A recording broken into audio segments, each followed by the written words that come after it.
When David and Guillaume got back in touch about making Detroit, I wasn't terribly surprised they decided to make it because the fan response was so intense. So it makes sense that they would choose to do that after the enthusiasm.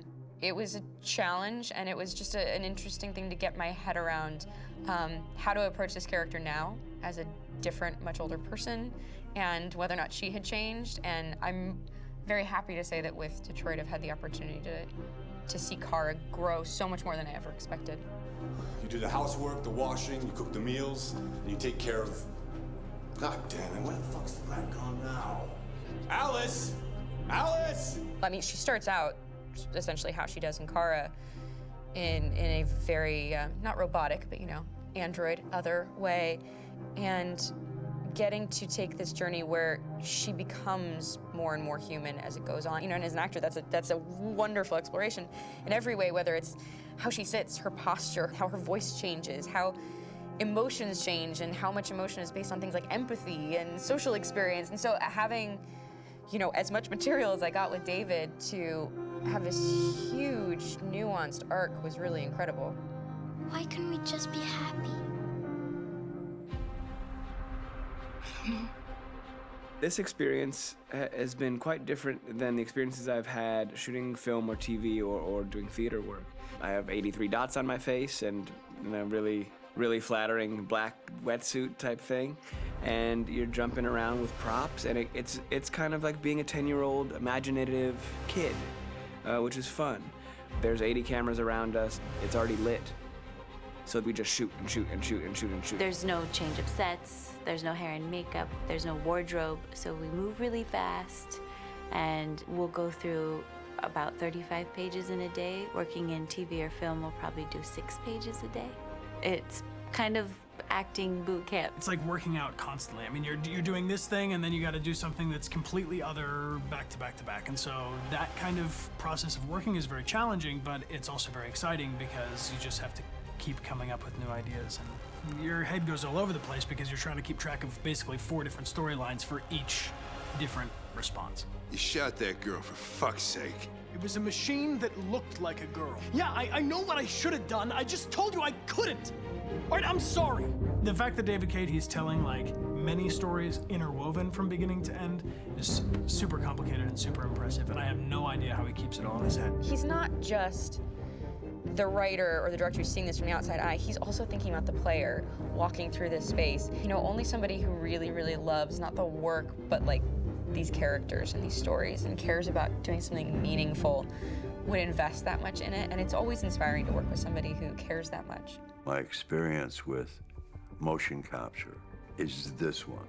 And I found it sort of terrifying in a way, because they said the computer's gonna build you. But then, as we got into it, I realized all the elements of it were still artistic. I just dipped into a really brilliant setup here. I've never seen anything like it. And this won't turn me into a product because I was playing a character. So, it's wonderful. In the game, Detroit comes back because of a revolutionary industrial rebirth. And there's no reason why that can't happen in Detroit, because they have such tremendous infrastructure for millions and millions of people who can very easily support, you know, a new industry.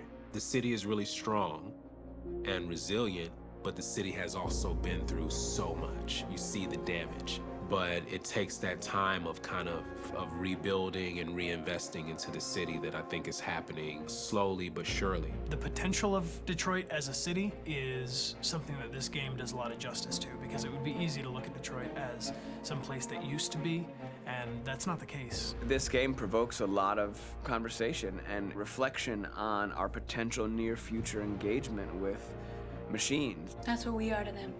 There's merchandise on display in a shop window.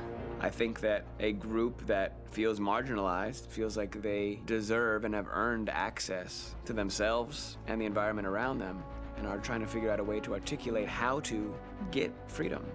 What was I designed to be? Their slave? Their toy?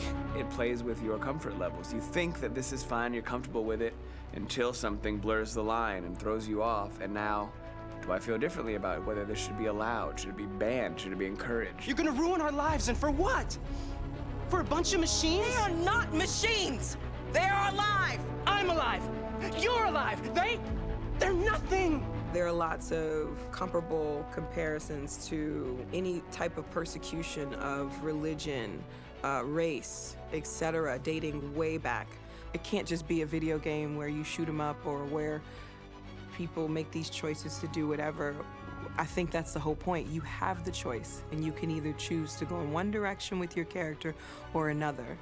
And I think that's going to be very telling about the gamer. Very telling. I think there's going to be a really strong reaction to this game, which has such a strong perspective. I'm that much more proud of it now to get to be a part of it because it's important.